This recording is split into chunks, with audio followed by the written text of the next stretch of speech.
আসসালামু আলাইকুম। পে স্কেলের আদায়ে জানুয়ারিতে শুরু হচ্ছে কর্মসূচি এবং পে স্কেল আদায়ের জন্য বেশ বড়সড় কর্মসূচি করতে যাচ্ছে বাংলাদেশ কর্মচারী ঐক্য পরিষদ। তো কি সেই কর্মচারীদের কর্মসূচি সেটা নিয়ে এই ভিডিওটা। সরকারি চাকরিজীবীদের বৈষম্য নিরসন ও সুযোগ সুবিধা বাড়াতে গেল জুলাইয়ে পে কমিশন গঠন করে অন্তর্বর্তীকালীন সরকার। 6 মাসের মধ্যে সুপারিশ দেওয়ার বাধ্যবাধকতা রেখে প্রজ্ঞাপন জারি করা হয়। কিছুদিন পরে অর্থ উপদেষ্টা সালাউদ্দিন আহমেদ এই সরকারের সময় নবম পে স্কেলের বাস্তবায়নে ইঙ্গিত দেন, কিন্তু তার এই ইঙ্গিত এর ফলেও সরকারি কর্মকর্তা কর্মচারীরা আশ্বস্ত হতে পারেনি। কিন্তু নভেম্বর মাসে অর্থ উপদেষ্টা বলেন সরকারি কর্মচারীদের নতুন পে কমিশনের সিদ্ধান্ত নেবে আগামী সরকার। এরপরে কর্মচারীদের মধ্যে অসন্তোষ তৈরি হয়। পরে 30 নভেম্বরের মধ্যে সুপারিশ জমা দিতে কমিশনকে আলটিমেটাম দেন কর্মচারী নেতারা। তবে এখনও পর্যন্ত নবম পে স্কেলের সুপারিশ দাখিল করেনি কমিশন। পাশাপাশি গত 15 ডিসেম্বরের মধ্যে পে স্কেলের গেজেট প্রকাশের দাবি করেছিল কর্মচারীরা, তবে সরকারের পক্ষ থেকে কোনো বার্তা আসেনি।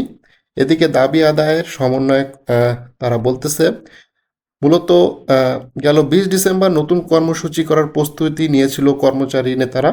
তবে শহীদ ওসমান হাদির মৃত্যুর পর কর্মচারীরা এই কর্মসূচি ঘোষণা স্থগিত করে।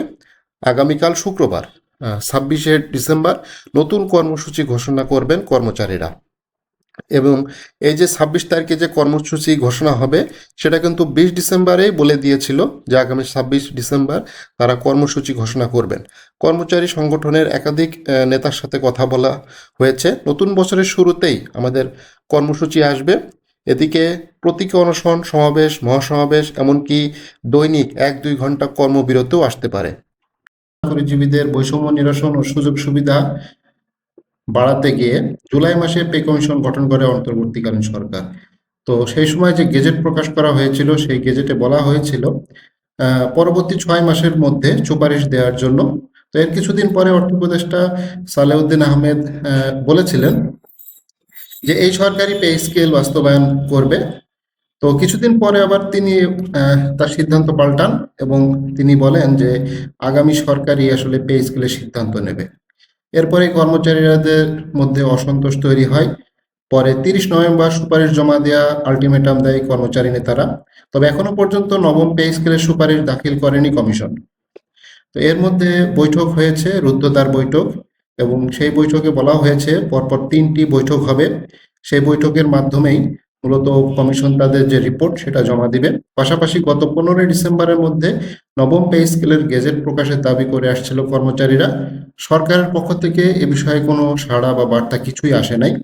এদিকে এই দাবি আদায় করার জন্য আন্দোলনে নেমেছে কর্মচারীরা। মূলত গত 20 ডিসেম্বর নতুন কর্মসূচি ঘোষণার প্রস্তুতি নিয়েছিল, বাট ওই দিনকে শহীদ ওসমান হাদির মৃত্যুর দিন একটা জানাজা ছিল, তো সেটার কারণে সেটা স্থগিত করা হয় এবং এটার ফলে আগামী শুক্রবার 26 ডিসেম্বর নতুন কর্মসূচি ঘোষণা করে কর্মচারীরা। তো কর্মচারীদের একাধিক নেতা তারা বলেছে বেশ কিছু সমাবেশ তারা করবে, এমনকি দৈনিক 1 থেকে 2 ঘন্টা কর্মবিরতিও আসতে পারে। তো বিভিন্ন কর্মসূচি আসবে এবং আগামীকাল 26 ডিসেম্বর তারা কর্মসূচিগুলো ঘোষণা করবেন এবং এটার ফলে দেখা যাবে যে কি ধরনের কর্মসূচি আসলে কর্মচারীরা পে স্কেলের জন্য পালন করতে পারেন। কারণ আপনারা জানেন অলরেডি এই ধরনের কর্মসূচি পালন করতে গিয়ে সচিবালয় অলরেডি বেশ কিছু কর্মচারী নেতা তারা কিন্তু বরখাস্ত হয়েছেন। তো এটার ফলে এখন দেখা যাক কিভাবে তাদের কার্যক্রম এগোয়, এবং অনেকে তো ভীত আছে, তাদের বদলি হয়ে গেছে, চাকরিটা এখন থাকবে কিনা এই আন্দোলন করলে। যেহেতু সামনে নির্বাচন চলে এসেছে, তো পে স্কেলের বিষয়টা এখন ঝুলন্ত অবস্থায় রয়েছে।